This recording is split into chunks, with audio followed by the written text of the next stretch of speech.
you know where you are in space. You close your eyes, you move your arm all around, you know where you are. You move your feet a little bit, you know where you are in space, because there's constant input from these mechanical receptors that are in your joints. The biggest amount of these receptors are in the spine, and they reside in the discs, and they reside in the ligaments. And so if you've got healthy ligaments and healthy muscle and joint feedback system, this information comes in perfectly. The other thing are your feet. If you have peripheral neuropathies, or if you have numbness and tingling in your feet from either maybe a disc problem in your lower back or diabetes or things like that, that can certainly affect your balance. So what all these things do is they all communicate in together, and they have to calibrate. They have to match up. If they match up, meaning the information coming from your eyes, your inner ear, and your muscle and joint feedback system are all saying the same thing, you've got good balance. You don't have vertigo, you've got good steadiness, you feel good, you're probably not watching this tape. However, if they do not match up, meaning something's not right with the inner ear, something's not right with the visual system, something's not right with the joint muscle feedback system, then you have a problem. Now, the two biggest causes, or three biggest causes that I know of patients that have these problems that are soft lesions, not hard lesions, is a functional problem in either the cerebellum. The cerebellum is the back part of the brain. It controls balance, it controls coordinated movement, it also controls all of your spinal postural muscles. This area is very important to balance. It's essential to balance. Most patients with balance problems and vertigo have a problem with the cerebellum. Very important. Or they have a problem with the cortex, either the left or right side of the cortex. You can see right in this poster, left hemisphere or right hemisphere. Or they have a problem with their brainstem. And what I mean by a problem, again, it's not a hard lesion, it's not a stroke, it's not a tumor, it's not things like that. It's an area where this part of the body is not functioning as good. The cerebellum may have an area where the left side of the cerebellum is firing really well, but the right side of the cerebellum isn't firing well. Nerves send messages, so if one side isn't firing properly, what happens is you get an imbalance. A cerebellum, I always tell patients, is kind of like a top. When you spin it, if it's balanced from side to side, it's going to look very still. It's almost going to look like it's not moving, but if it's a little heavier on one end of the top than the other end, and you spin it, the thing is going to be wobbly. The cerebellum is just like that. Now, normally, how the brain fires is this. The cerebellum fires up to the brain, or the cortex. This is the cortex here. And then the cortex fires down to the brainstem.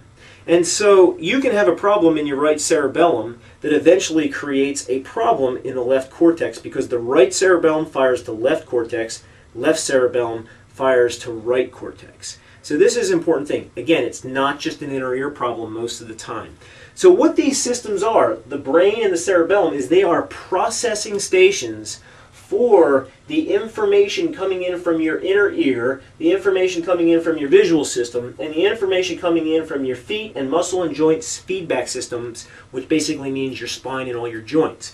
And so if the information is coming in properly and these systems are working at 100% and they're firing normally, then you've got good balance. If one side of the cerebellum or one side of the brain or the brainstem isn't firing properly, due to, what causes it? Let me explain. Due to physical, chemical, or emotional stress.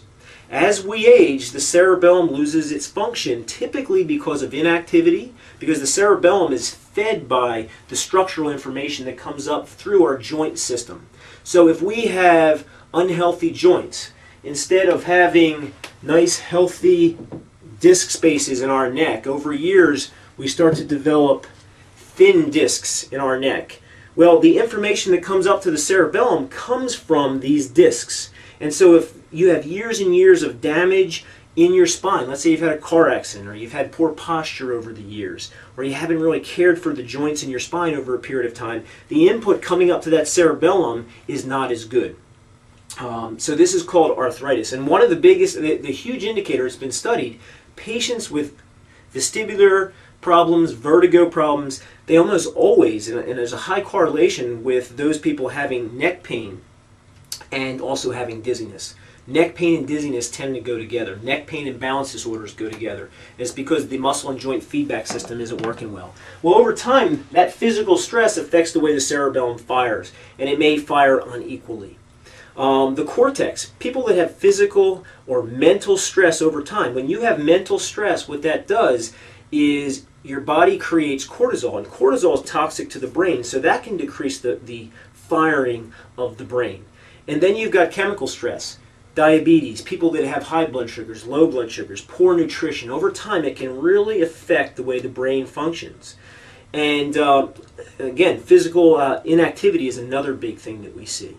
So again, we start developing soft lesions. Now, why do we get nausea? Well, the reason why we get nausea is because if one cerebellum is firing more than the other cerebellum, there's an area. See, the cerebellum fires into the brainstem, and in the brainstem there are nuclei. And one of the nuclei in there is called the NTS. The NTS is the nucleus tractus solitarius. The nucleus tractus solitarius fires to an area in the brainstem called the vagus nerve. And what the vagus nerve does is it goes down to your digestive tract. And this is why if somebody is spinning around on, like, let's say a roller coaster or a merry-go-round, when you spin around one way, it fires up one side of the cerebellum, which creates an imbalance. And when you have that imbalance, it fires into the NTS, and it fires with imbalance. And then that fires down to the gut. This is why some people that don't have good cerebellums, they get on a roller coaster, they get on something like that, they may feel sick the rest of the day.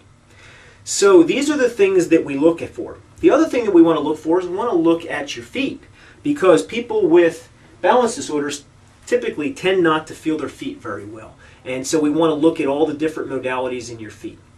So how do we know if you have this problem? How do we know if one of these systems are not working well? How do we know if your cerebellum is not working well? Well, what we do is we do a functional brain assessment.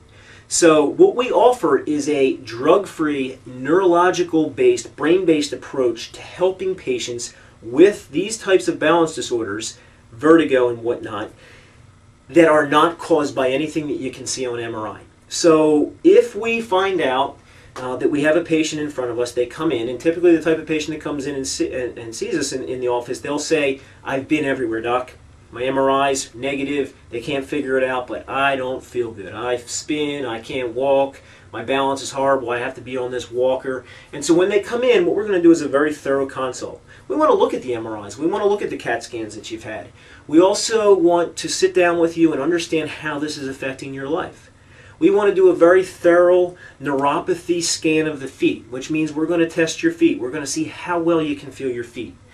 We are going to do cerebellar testing. So we're going to do different types of neurological testing to find out how the cerebellum is functioning. What do I mean by that? Well, we're going to have you stand with your feet close together with your eyes closed. What that does is it takes away the visual system, and that'll tell me how good is the rest of the system, how calibrated is the cerebellum. If you feel like you're swaying or you almost fall to one side, that means you have what's called a positive Romberg's test, which is indicative of typically a cerebellar problem.